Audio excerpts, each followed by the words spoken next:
in the shop today and we're going to show you how to take the factory gauges from your second generation Camaro or Firebird and restore them to factory condition. So come on, let's show you how easy that is to do.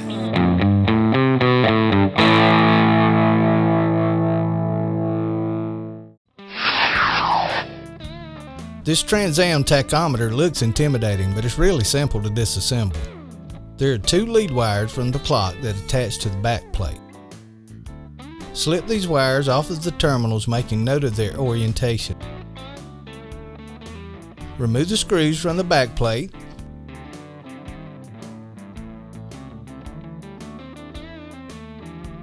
And bring the tack through the front of the gauge housing.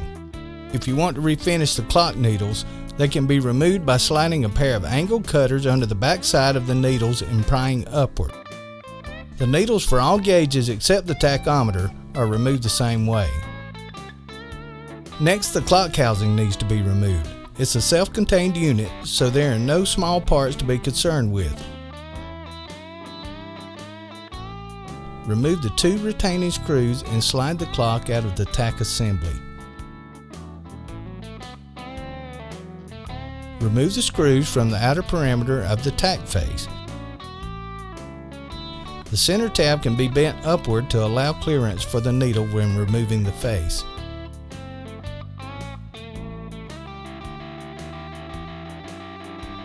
The needle arm is about the thickness of a paper clip, so light pressure can be used to push it back while slipping the tack face over the needle.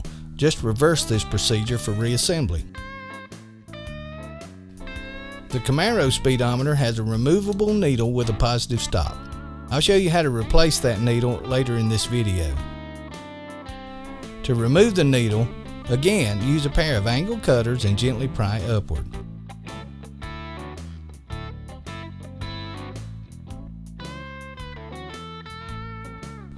Like any other part of your car's restoration, it's a good idea to tag and bag everything.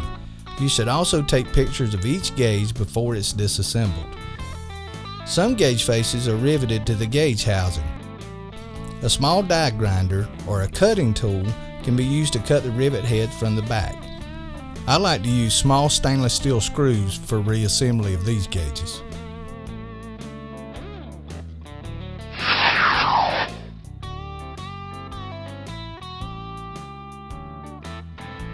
Lacquer thinner can be used to strip the paint from the gauge face. I use a container with a closed lid.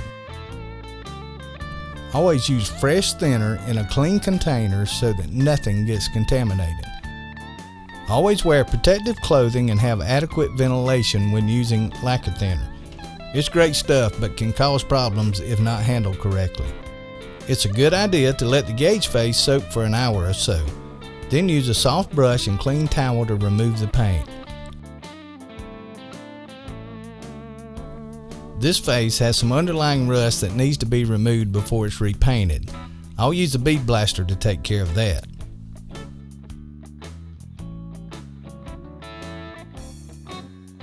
I'm doing a custom restoration for a customer with this speedometer. He wants his gauge faces painted silver with black markings. I had the paint department at the local home improvement warehouse mix the blue paint for the back. They scanned the original color, then mixed an outdoor latex. I thinned it 4:1 with lacquer thinner and sprayed, then used a satin clear top coat. It turned out great.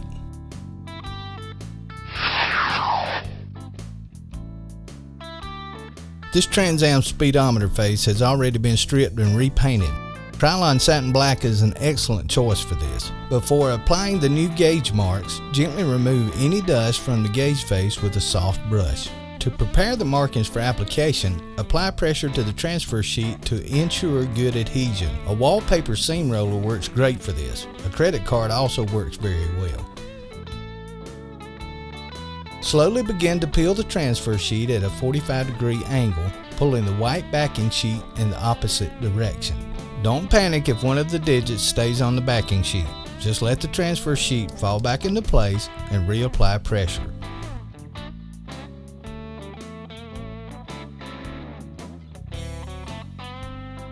Hold the transfer sheet in opposite corners as you move over the gauge face. Bend the sheet into a soft U shape while aligning the marks. Using a light colored background under the gauge face will make the alignment holes more visible. Since I do this on a regular basis, I have a light built into my work table. A table lamp with a sheet of poster board resting on top would work just as well. Once the marks are aligned, let one side of the transfer fall into place.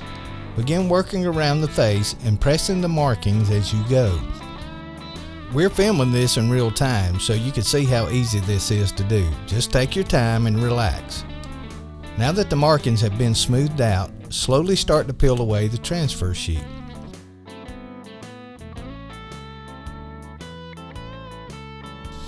The alignment dots can be removed with a pair of tweezers.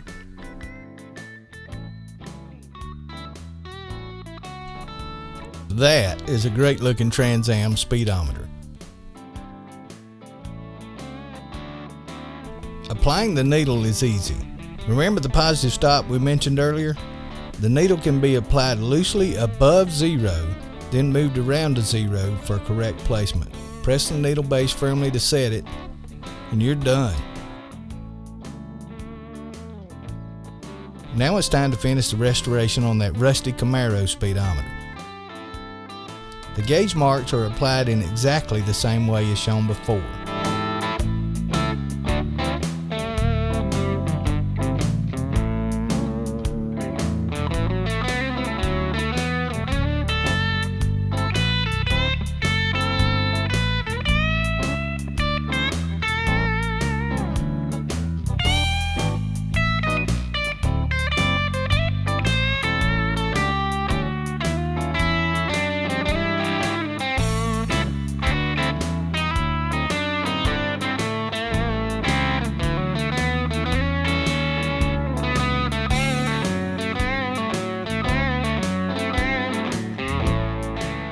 Don't panic if any of the markings try to peel away with the transfer sheet. Let it fall back into place and rub over the area again.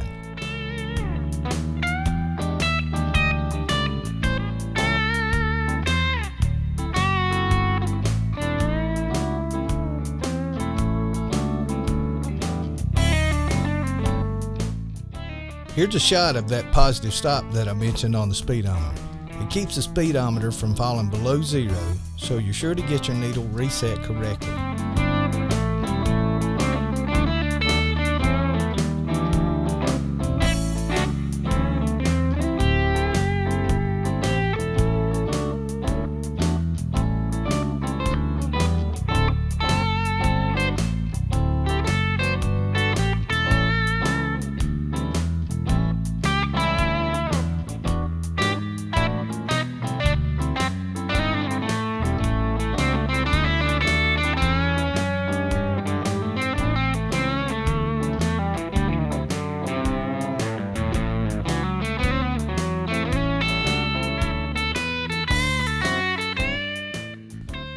More detailed information about gauge marks can be found on the web at gaugemarks.com.